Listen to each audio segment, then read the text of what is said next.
ಪ್ರಯಾಣ ಆರಾಮಾಗಿತ್ತು ತಾನೆ?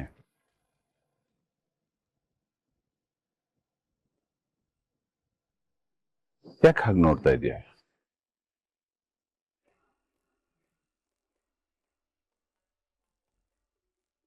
ನೀನು ಊರಿಗೆ ಹೋದ್ಮೇಲೆ ಈ ಮನೇಲಿ ಏನೆಲ್ಲ ನಡೆದೋಯ್ತು.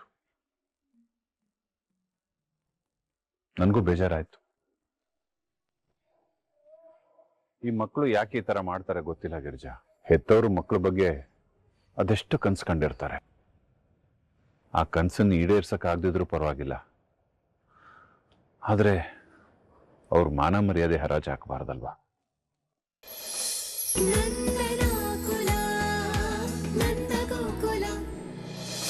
ಅತ್ತೆ, ಏನಾಯ್ತು? ಮೀನಾ, ನನಗೆ ಯಾಕೋ ತುಂಬಾ ಭಯ ಆಗ್ತಾ ಇದೆ ಕಣೆ. ಏನೋ ಎಂತ ಕೆಲಸ ಮಾಡಿದೀನಿ ನೋಡ್ ನಾನು. ದಿಢೀರಂತ ಅಮೂಲ್ಯಂಗೂ ವಲ್ಲಭಂಗೂ ಮದ್ವೆ ಮಾಡಿಸಿದೀನಿ. ಈಗ ಅವರಿಬ್ರು ಬಂದು ಮನೆ ಮುಂದೆ ನಿಂತ್ರೆ, ನಮ್ಮ ಯಜಮಾನ್ರು ಅವರಿಬ್ರನ್ನ ನೋಡಿದ್ರೆ ಅದನ್ನ ಅವ್ರು ಹೇಗೆ ತಡ್ಕೋತಾರೆ? ಅವ್ರಿಗೆಷ್ಟು ಆಗತ್ತಲ್ವಾ? ನನ್ ಜೀವನೇ ಬಾಯಿಗೆ ಬರ್ತಾ ಇದೆ ಮೀನಾ. ಅತ್ತೆ, ಇಷ್ಟೊತ್ತು ನೀವ್ ಕೋಮದಲ್ಲಿದ್ರ? ದಿಢೀರ್ ಅಂತ ನಿರ್ಧಾರ ತಗೊಂಡು ಏನೋ ಮಾಡ್ಬಿಟ್ರಿ. ಮೀನಾ, ಅವಳು ನಮ್ಮ ಅಣ್ಣನ್ ಮಗಳು ಕಣೆ. ಸಾಯ್ಬೇಕು ಅಂತ ಹೋಗ್ತಿದ್ರೆ ನಾನು ಇನ್ನೇನ್ ಮಾಡ್ಬೇಕಾಗಿತ್ತು ಹೇಳು? ಅತ್ತೆ, ಮಾಡ್ಬೇಕು ಅಂತಿದ್ರೆ ಏನ್ ಬೇಕಾದ್ರೂ ಮಾಡ್ಬೋದಿತ್ತು. ಅವಳನ್ನ ಕರ್ಕೊಂಡೋಗಿ ನೇರವಾಗಿ ಅವ್ರ ಮನೆ ಮುಂದೆ ಬಿಡ್ಬೋದಿತ್ತು. ಹಾಗೇನಾದ್ರು ಮಾಡಿದಿದ್ರೆ ಅಣ್ಣಂದ್ರ ಅವ್ರನ್ನ ಸುಮ್ಮನೆ ಬಿಡ್ತಿದ್ರೇನೆ? ಅದ್ ಅವ್ರ ಸಮಸ್ಯೆ, ಅವ್ರು ನೋಡ್ಕೋತಾರೆ ಬಿಡಿ. ಹಾಗೆಲ್ಲ ನನ್ನಿಂದ ಬಿಡಕ್ ಆಗೋದಿಲ್ಲ ಮೀನಾ. ಎಷ್ಟೇ ಆದ್ರೂ ಅದ್ ನನ್ ತವರು ಕಣೆ. ನಿಮ್ ಅಣ್ಣನ್ ಕುಟುಂಬ, ಅಣ್ಣನ್ ಮಗಳ ಜೀವನದ ಬಗ್ಗೆ ಯೋಚನೆ ಮಾಡೋ ನೀವು, ನಮ್ ಕುಟುಂಬ, ನಮ್ ವಲ್ಲಭನ್ ಜೀವನದ ಬಗ್ಗೆ ಯಾಕತ್ತೆ ಯೋಚನೆ ಮಾಡ್ಲಿಲ್ಲ ನೀವು? ಹೊರಟಿದ್ದು ನಾವು 3 ಜನ, ಈಗ ಮನೆಗೆ ಹೋಗ್ತಾ ಇರೋದು 2. ಮಾವ ವಲ್ಲಭ ಎಲ್ಲಿ ಅಂತ ಕೇಳಲ್ವಾ? ಅದಕ್ಕೆ ಏನು ಅಂತ ಉತ್ತರ ಕೊಡೋದು? ನಾವೇನು ಮಾತಾಡಿಲ್ಲ ಅಂತ ಅನ್ಕೊಳ್ಳಿ, ಆದ್ರೆ ಮರುಕ್ಷಣನೇ ವಲ್ಲಭ ಅಮೂಲ್ಯನ್ ಜೊತೆ ಬಂದು ಮನೆ ಎದುರು ನಿಲ್ತಾನೆ. ಮೊದ್ಲೇ ಮಾವ ವಲ್ಲಭನ್ ಮಧ್ಯೆ ಎಷ್ಟೋ ಸಲ ಮನಸ್ತಾಪ ಆಗ್ತಿತ್ತು. ಈಗ ಅವ್ನ್ ಮದ್ವೆ ಆಗಿ ಬಂದಿದ್ದಾನೆ ಅಂದ್ರೆ ಅಷ್ಟೇ ಕತೆ. ಈಗ ಮಾವ ಅವನ್ನ ಎಲ್ಲಿ ಆಚೆ ಆಗ್ತಾರೆ ಅಂತ ಭಯ ಆಗ್ತಿದೆ ಅತ್ತೆ. ಅವ್ರಿಬ್ರ ಮಧ್ಯೆ ಇಷ್ಟು ದಿನ ಇದ್ದಿದ್ ಸಂಬಂಧ ಏನಾಗ್ಬೋದು ಅಂತ ಯೋಚನೆ ಮಾಡಿದಿರತ್ತೆ ನೀವು? ಈ ಮದ್ವೆ ಆಗಿದೆ ಅನ್ನೋ ಕೋಪಕ್ಕೆ ವಲ್ಲಭನು ಅಮೂಲ್ಯನು ಮನೆಯಿಂದ ಆಚೆ ಅವ್ರಿಬ್ರು ಏನ್ ಮಾಡ್ತಾರೆ ಅತ್ತೆ? ಹೇಗ್ ಬದುಕ್ತಾರ ಅವರು? ಒಂದ್ ಸಮಸ್ಯೆ ಸರಿ ಮಾಡಕ್ ಹೋಗಿ ಈಗ 100 ಸಮಸ್ಯೆ ಉಟ್ಕೊಂಡಿದೆ. ಅಮೂಲ್ಯ ಮನೆ ಬಿಟ್ಟು ಹೋಗಿದ್ದು ಇಲ್ಲಿವರೆಗೂ ಅವ್ರ ಮನೆ ಸಮಸ್ಯೆ ಆಗಿತ್ತು. ಈಗ ಮದ್ವೆ ಮಾಡ್ಸಿದ್ಮೇಲೆ ಇದು 2 ಮನೆ ಸಮಸ್ಯೆ ಆಗಿದೆ. ಮುಂದ್ ಏನಾಗತ್ತೆ ಅಂತಾನೆ ಗೊತ್ತಾಗ್ತಿಲ್ಲ.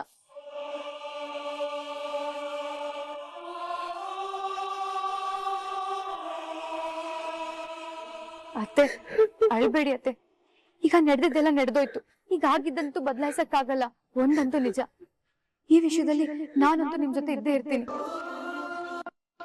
ನನ್ ಬಾಯಿಂದ ಅಂತೂ ಇವತ್ ನಡೆದಿರೋ ಸತ್ಯ ಯಾವತ್ತಿಗೂ ಆಚೆ ಬರಲ್ಲ. ನೀವೇ ಹೇಳೋವರೆಗೂ ನಾನಂತೂ ಈ ಸತ್ಯದ ಬಗ್ಗೆ ಯಾರಿಗೂ ಹೇಳಲ್ಲ. ನನ್ ಗಂಡನಿಗೆ ಸಹ ಹೇಳಲ್ಲ.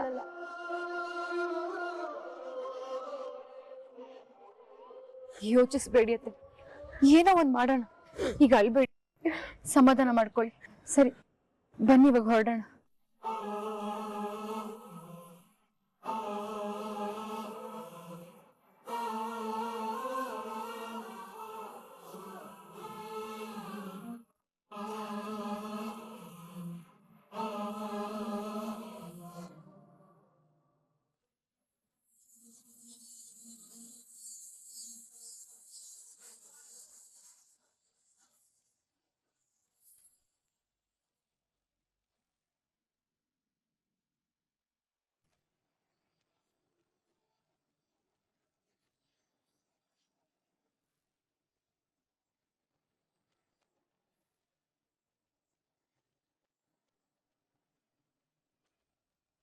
ಅವಳು ನಾನು ಬೆಳೆಸಿರೋ ಮಗಳಾಗಿದ್ದಿದ್ರೆ ಅವಳು ನೆನಪಿನೆಲ್ಲ ನನ್ನಲ್ಲಿ ಇಟ್ಕೊಂಡು ನಾನು ಸಾಯೋರು ಇಟ್ಕೊತಿದ್ದೆ.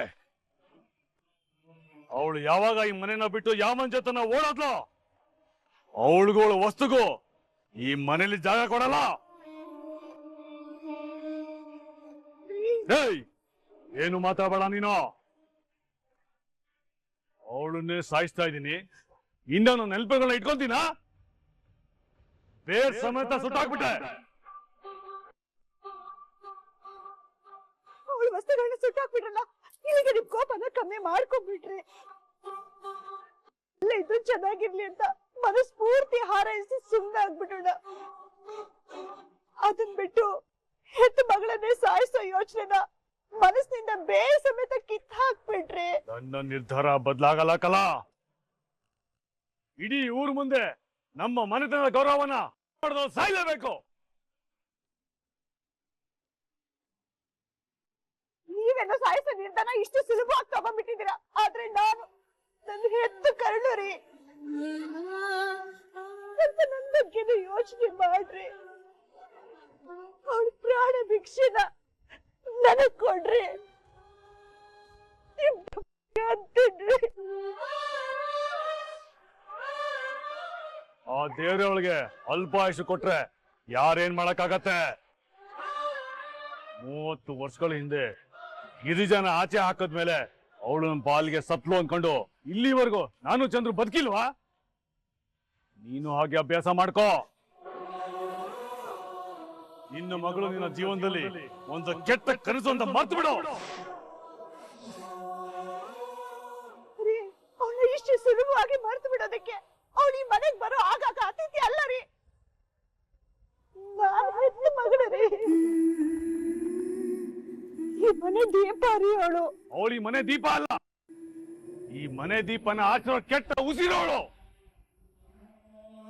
ಅದಕ್ಕೆ ಆ ಉಸಿರ್ನ ಶಾಶ್ವತವಾಗಿ ನಿಲ್ಲಿಸ್ತಾ ಇದ್ದೀನಿ. ಹೇಗಿದ್ರು ಸಂಬಂಧಪಟ್ಟ ಎಲ್ಲ ನೆನಪುಗಳನ್ನ ಸುಟ್ಟಾಕಿದ್ದೀನಿ. ಇನ್ನೀ ವಿಷಯದಲ್ಲಿ ನನ್ನ ಹತ್ರ ಚರ್ಚೆ ಮಾಡೋದ್ರಲ್ಲಿ ಯಾವ ಪ್ರಯೋಜನವೂ ಇಲ್ಲ.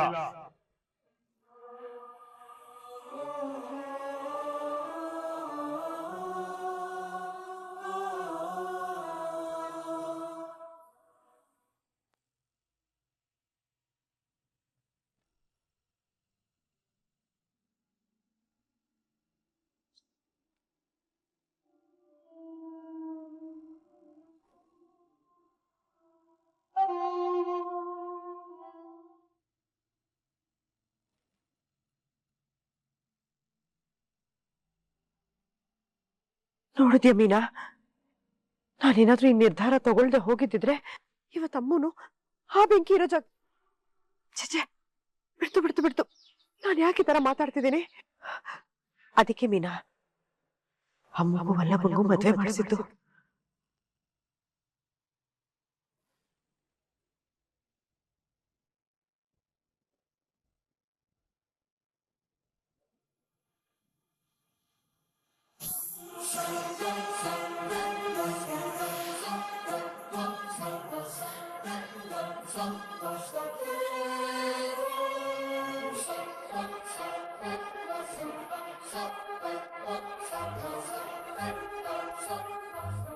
ಗಿರಿಜಾ, ಪ್ರಯಾಣ ಆರಾಮಾಗಿತ್ತು ತಾನೆ?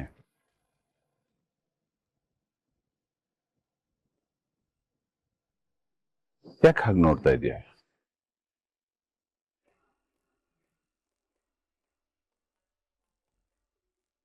ನೀನು ಊರಿಗೆ ಹೋದ್ಮೇಲೆ ಈ ಮನೇಲಿ ಏನೆಲ್ಲ ನಡೆದೋಯ್ತು. ನನಗೂ ಬೇಜಾರಾಯ್ತು. ಈ ಮಕ್ಕಳು ಯಾಕೆ ಈ ತರ ಮಾಡ್ತಾರೆ ಗೊತ್ತಿಲ್ಲ ಗಿರಿಜಾ. ಹೆತ್ತವರು ಮಕ್ಕಳ ಬಗ್ಗೆ ಅದೆಷ್ಟು ಕನ್ಸು ಕಂಡಿರ್ತಾರೆ. ಆ ಕನ್ಸನ್ನು ಈಡೇರ್ಸಕ್ ಆಗದಿದ್ರು ಪರವಾಗಿಲ್ಲ, ಆದ್ರೆ ಅವ್ರ ಮಾನ ಮರ್ಯಾದೆ ಹರಾಜು ಹಾಕಬಾರ್ದಲ್ವಾ?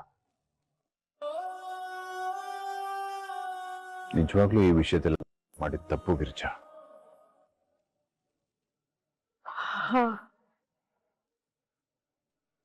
ನಿಮ್ಮ ಅಣ್ಣ ನನ್ನ ಮೇಲೆ ದ್ವೇಷ ಅದೆಷ್ಟಾರು ಸಾಧಿಸ್ಲಿ, ಅಮೂಲ್ಯನ ತುಂಬಾ ಪ್ರೀತಿ ಮಾಡಿ ಬೆಳೆಸಿದ್ದ ಅವನು. ಆ ಪ್ರೀತಿಗೆ ದ್ರೋಹ ಮಾಡ್ಬಿಟ್ಲು ಅಮೂಲ್ಯ. ನಂಗೂ ತುಂಬಾ ಬೇಜಾರಾಗ್ತಿದೆ ಗಿರಿಜಾ. ಈ ವಿಷಯದಲ್ಲಿ ನಿನ್ಗೆ ತವ್ರ ಮನೆಗೆ ಹೋಗಿ ಏನಾರು ಮಾತಾಡಿಸ್ಬೇಕು, ಅವ್ರಿಗೆ ಸಮಾಧಾನ ಮಾಡ್ಬೇಕು ಅಂತಿದ್ರೆ ನೀನು ಹೋಗ್ಬೋದು.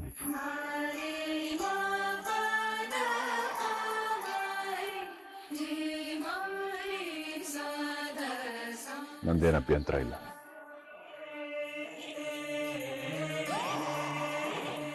ಪರವಾಗಿಲ್ಲ ರೀ, ನಾನು ನಿಮ್ ಜೊತೆನೇ ಇರ್ತೀನಿ. ಸರಿ ಬಾ.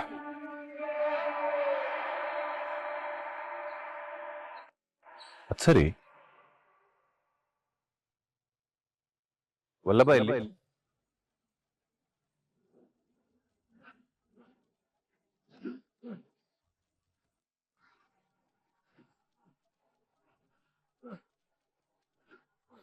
ರೀ ಅದು ವಲ್ಲಭ ವಲ್ಲಭ ಏನು ಏನ್ ತಡವರಿಸ್ತಾ ಇದೀಯಾ?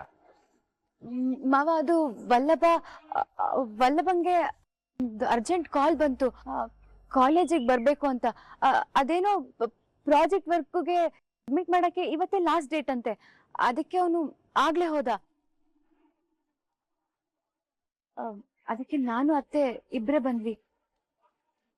ಹೌದು ರೀ, ಅವನು ಕಾಲೇಜ್ಗೆ ಹೋಗಿ ಆಮೇಲೆ ಬರ್ತೀನಿ ಅಂತ. ನಿಮ್ ಜೊತೆ ಕಳ್ಸಿದ್ ಏನಕ್ಕೆ? ನಾನು ಜವಾಬ್ದಾರಿಯಿಂದ ನಿಮ್ಮನ್ನ ವಾಪಸ್ ಕರ್ಕೊಂಡ್ ಬರ್ಬೇಕು ಅಂತ ತಾನೆ. ಈಗ ಅವನ್ಗೆ ಇಷ್ಟ ಬಂದಾಗ ಹೋಗ್ಬಿಟ್ರೆ ಹೇಳಿದ ಕೆಲಸ ಒಂದು ಸರಿಯಾಗಿ ಮಾಡೋದಿಲ್ಲ ಅವನು. ಮನೇಲಂತೂ ಒಂದು ಕಡ್ಡಿ ತೆಗೆದು ಆ ಕಡೆ ಇಡಲ್ಲ. ಅದಕ್ಕೆ ನಿಮ್ ಜೊತೆ ಹೋಗ್ಬಾ ಅಂತ ಕಳ್ಸಿದ್ದವನ್ನ ಈ ಕೆಲ್ಸನೂ ಸರಿಯಾಗಿ ಮಾಡಿಲ್ಲ. ಅಯ್ಯೋ ರೀ, ಕೋಪ ಮಾಡ್ಕೋಬೇಡ್ರಿ. ನಾನೊಬ್ಳೆ ಆಗಿದ್ರೆ ವಲ್ಲಭನ್ ಹೋಗಕ್ ಬಿಡ್ತಿರ್ಲಿಲ್ಲ. ಮೀನಾನು ನನ್ ಜೊತೆ ಇದ್ಲಲ್ಲ, ಹೋಗ್ಬರ್ಲಿ ಅಂತ ಕಳಿಸ್ದೆ. ನೀನೆಲ್ಲ ಅವನ್ನ ಬಿಟ್ಕೊಡ್ತೀಯ? ಆದ್ರೂ ಅವ್ನು ಈ ತರ ಮಾಡಿದ್ ಸರಿಯಲ್ಲ. ಯಾಕೆ ಯಾವಾಗ್ಲೂ ವಲ್ಲಭನ ಬೈಕೋತೀರಾ? ಅವ್ನ್ ಏನೇ ಮಾಡಿದ್ರು ಅದ್ರ ಹಿಂದೆ ಒಂದು ಬಲವಾದ ಕಾರಣ ಇರುತ್ತೆ ರೀ. ಸಾಕು, ನಡೀರಿ ಒಳಗೆ.